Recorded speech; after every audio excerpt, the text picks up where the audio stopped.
Next on Vox Africa, Aanu Michael brings you unique showcases on Nigeria. Welcome back to the 411 on Vox Africa. I'm Aanu Michael, and I still have my partner in crime for the day here, Yander.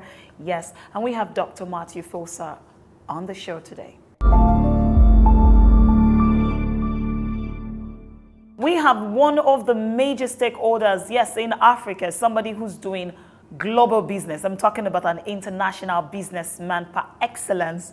Talking about Dr. Phosa. He is also, Harvard, of course, and Harvard disciple, yes, of Madiba, the great Madiba. We are going to be asking him a couple of questions, and it would be a fun episode. Don't go anywhere. We'll be right back on the 411.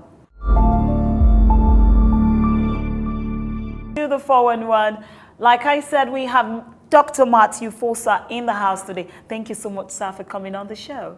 Thank you for inviting me. I'm going to start with the African Achievers, Award. You are a representative winner all the way. That was really awesome. Now, what does this, mean for you? How does it make you feel, getting a Lifetime Achievement Award from this prestigious award? I think the occasion called upon us to look like it. And we tried our best. And I think it was a very significant occasion. Not for us only, but for everybody who was there and for the participating countries on the continent. To have an opportunity for Africans to assert themselves and to appreciate themselves and to celebrate themselves, rather than wait for some people from outside the continent to say, oh, you're looking good. We should be able to say, you're looking good, you're performing well, bravo, we encourage you. Yeah, we should do it ourselves. The first premier of Mpumalanga province in South Africa, tell us a bit about that. Well, you must accept that I was one of the first 4 ANC people to be sent from exile back home to initiate the process of negotiations and writing a constitution for the future of South Africa. So when we finished writing, I'm a businessman. I said to President Mandela, I want to go back to business. I've had all the fighting, created a peace environment, I want to be left alone. He said, you're not going to be left alone. You wrote the constitution, you're going to phase it in and test it, and stress test the constitution. Let's see where are the strengths, where are the weaknesses, and we should not be afraid to adjust and make it workable. And indeed, it was an interesting exercise because he allowed us to debate and to question things and to correct things. For example, we had a House of Senate in South Africa, which was a very much British heritage. Yeah. I challenged it. I said it doesn't talk to the grassroots. We should have a second House of Parliament, but it should have people coming from local government and from provincial levels. It talks to the real grassroots and to the people on the ground. So we will have a voice from the streets into Parliament. So that was created, the National Council of Provinces. It was my brainchild. So some of those things we had to come up with, yeah. And setting up a new government in provinces was a big challenge for us. Because the country was divided into 4 provinces. And we had said in our constitution it's going to be 9 provinces. Break them up into pieces and create new pieces. Create new centers of power in provinces. Reorganize the civil service, integrate budgets. So it's big challenges. But we did that. We're far over that now. We live in a new space now where they're settled, they're working. And of course, then later go and set up a local government after an election at local government level. Make sure that there's voters' roll for local government, for provincial government, for national government, and that things work. And things are working. Yes, can you just explain what is Pan-Africanism? Pan-Africanism has long been defined, and there are many good role models like Kwame Nkrumah and others. And people have formed organizations using Pan-Africanism as the moving spirit. I mean, the PAC in South Africa was. ZANU was very much so in Zimbabwe and others. I'm a businessman, and if you ask me, I'm a Pan-Africanist businessman. I believe that the future of the economy of the world is in Africa. Yeah, I think Africa will have more than 4 billion people in the next few years. And that the huge market for the world, ask yourself, why is Coca-Cola investing big time in Africa? because they've got the vision about what I'm saying, and so should many other countries invest in the continent. It's the future of economies today. I believe in the continent. Personally, I invest in Zimbabwe, Namibia, Mozambique, Swaziland, and South Africa. And still Nigeria. and Nigeria, and Senegal. Yeah. But that's a pan-Africanist approach, to say black business must invest in the continent, so that we circulate our money here and not think a shirt which is bought in France is the best beautiful shirt. We should appreciate a Nigerian dress. So I think that's very important, that we're proud of ourselves. I came from the black consciousness movement in terms of my founding of politics. So you can understand how I'm rooted in terms of blackness and Africanicity. And it's very important for me that we promote and assert ourselves. Tell us about your days in exile. How was it being away from your family, from your wife, from your first child?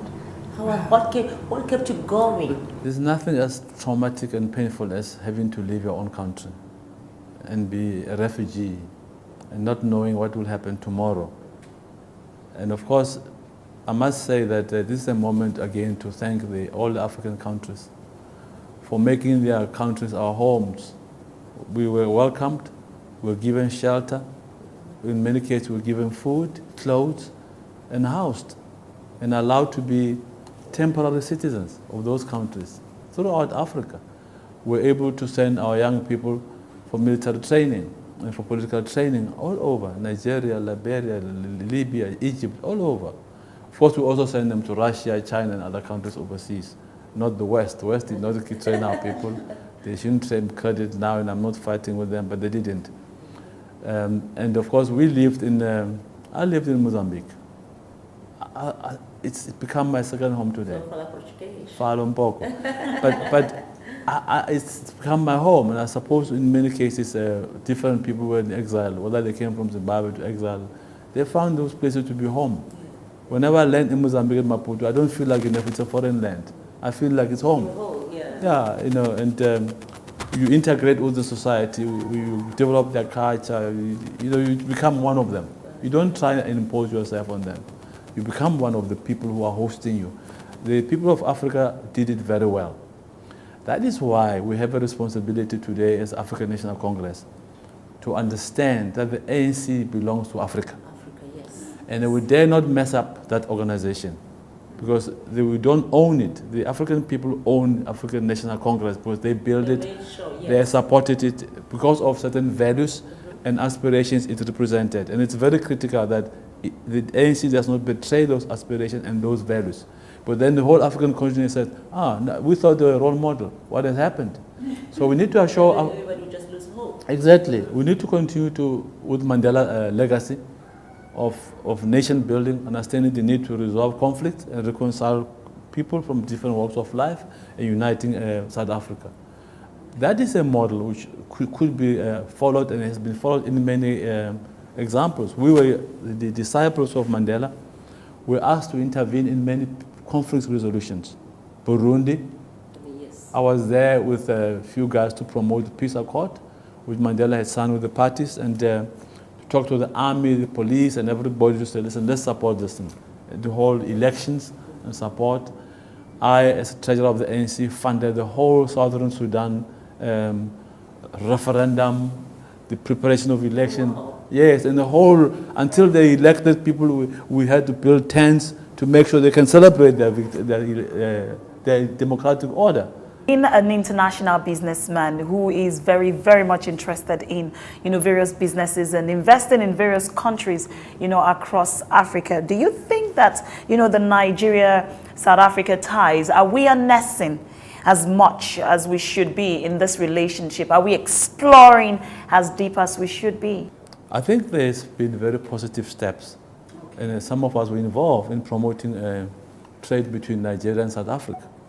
I remember when President Obasanjo came back to power again. President Mandela asked me to organize the top South African businesses, to expose them to the Nigerian situation, to him here in this delegation. And of course we did that, and I don't want to mention names, but a lot of them have invested in Nigeria. Yeah, big names are here, and it's because of the efforts we made. But when I think about it, There are Nigerian business people who have invested in South Africa. I think more of that should happen both sides. Yes. More should happen. The two countries have got different centers of excellence. We have very much experience in mining technology and management. I think we are leading in Africa. Yes, yes. Now, Nigeria's got a wealth of minerals which have not been mined.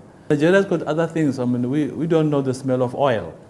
They should teach us how to explore, and we're busy in the sea there, and then how do you do this oil story and gas, you know. So there's a lot to share, but we should encourage individuals to network together, not only between South Africa and Nigeria, but other countries on the continent, and do business together.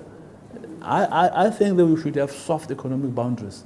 I believe strongly in regional economic cooperation. That's why I was a champion of Maputo Corridor. I conceptualized it from nothing, and it became a multi-billion project. Enlightening episode here. Thank you so much, so very much, Dr. Matthews Phosa, for coming on the 411. Those of you who are out there, that's it for today from me on the 411 on Vox Africa. Until next time, please tune in next week Sunday at 8 p.m. for fresh episodes.